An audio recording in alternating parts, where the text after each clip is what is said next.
Eu queria aproveitar, então, para esse gancho aí, para lançar essa questão da mobilização enfim, da base mesmo, né?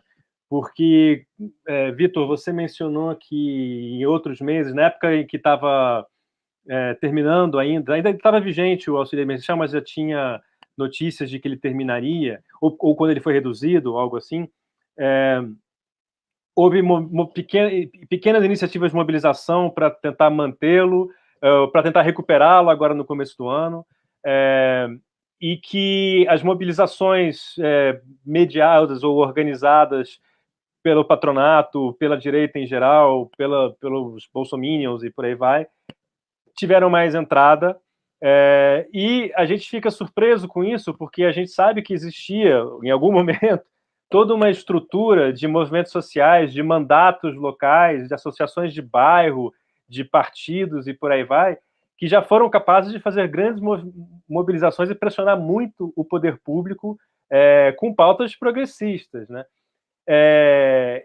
E você mencionou agora há pouco a diferença entre a capacidade que esses bilionários defensores do tratamento ex-precoce têm de falar direto com a pessoa com o celular e tal. Onde foi parar essa capacidade de mobilização dos movimentos locais, né? Então, no ano passado, o auxílio emergencial gerou uma mobilização pela internet de pessoas de 38 milhões de pessoas que nunca tinham recebido benefício do governo na vida inteira. Eles não sabiam que eles tinham direito a receber qualquer coisa. Eram trabalhadores informais que não tinham FGTS, que não tinham direito a nada. Eles descobriram que eles tinham direito a não passar fome.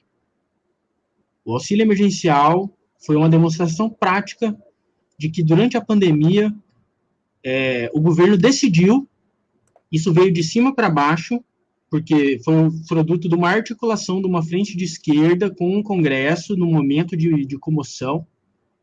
Não foi fruto de uma ampla mobilização, de uma revolução popular. Foi uma parada do momento ali. Isso veio de cima para baixo. O auxílio emergencial chegou nas pessoas e falou para elas: durante a pandemia, vocês têm direito de não passar fome. Por quê? Porque vocês são pobres.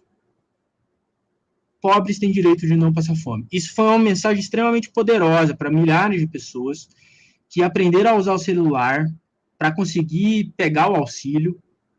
E aprendendo a usar o celular, elas aprenderam a usar o Twitter, aprenderam a usar o Facebook, e foram ver live para aprender. Tipo, muita gente não tinha família para ajudar eles a fazer as coisas, então eles começaram a ver vídeo no YouTube, começaram a ver vídeo no Facebook, vídeo do André Janones, vídeo daquela moça da Rede Brasileira pela Renda Básica, que eu esqueci o nome também, ela também ajudou a galera. E eles fizeram um movimento por isso, pelo direito do pobre não passar fome. Em agosto, foram essas pessoas, essas 38 milhões de pessoas, que garantiram que o auxílio durasse até dezembro. Não sei se vocês lembram, mas o auxílio foi aprovado em abril e era para durar até agosto.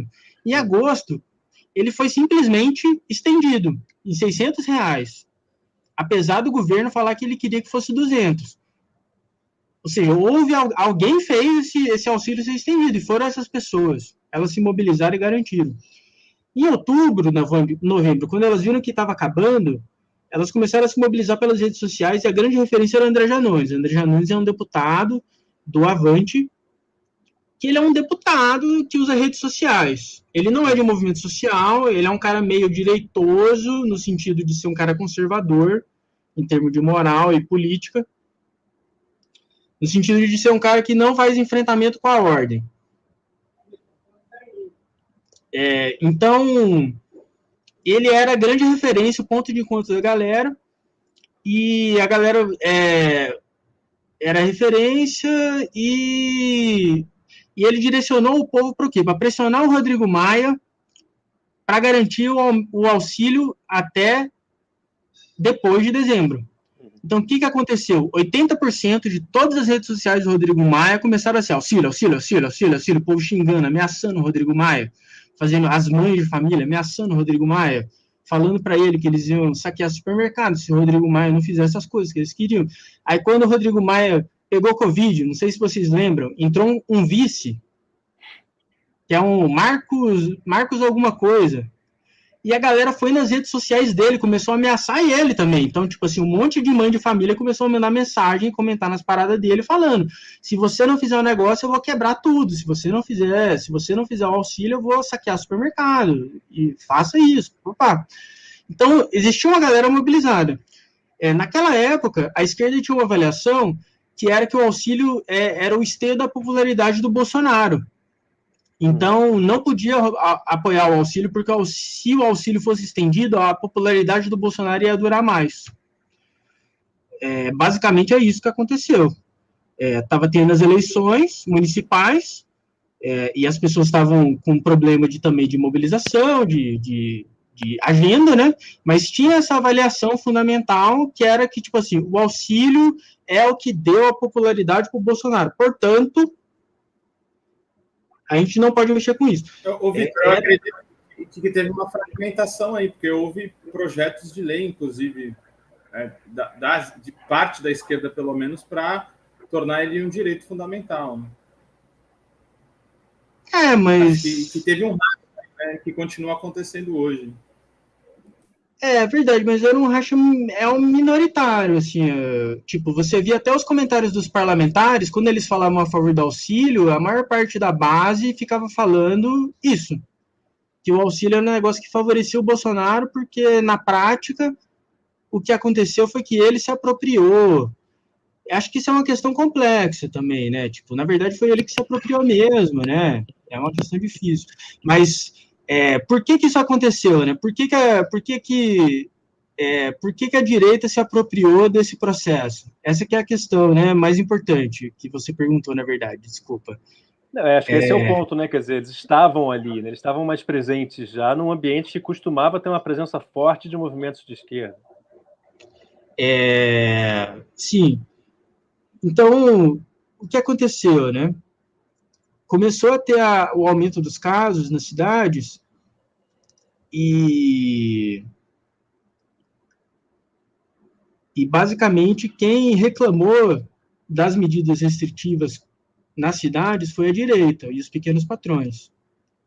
Só que junto dessa reclamação dos pequenos patrões e da direita, tinha uma série de trabalhadores precários, como os ambulantes, como os guardadores de carro, como os trabalhadores de aplicativo e os mototaxistas, que também estavam sendo prejudicados pela questão da restrição e não tinham expressão política. Então, o que aconteceu?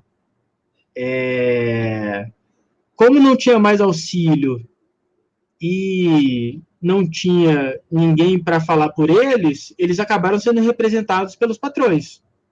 Então, a questão é, ou tem trabalho, ou vamos morrer de fome.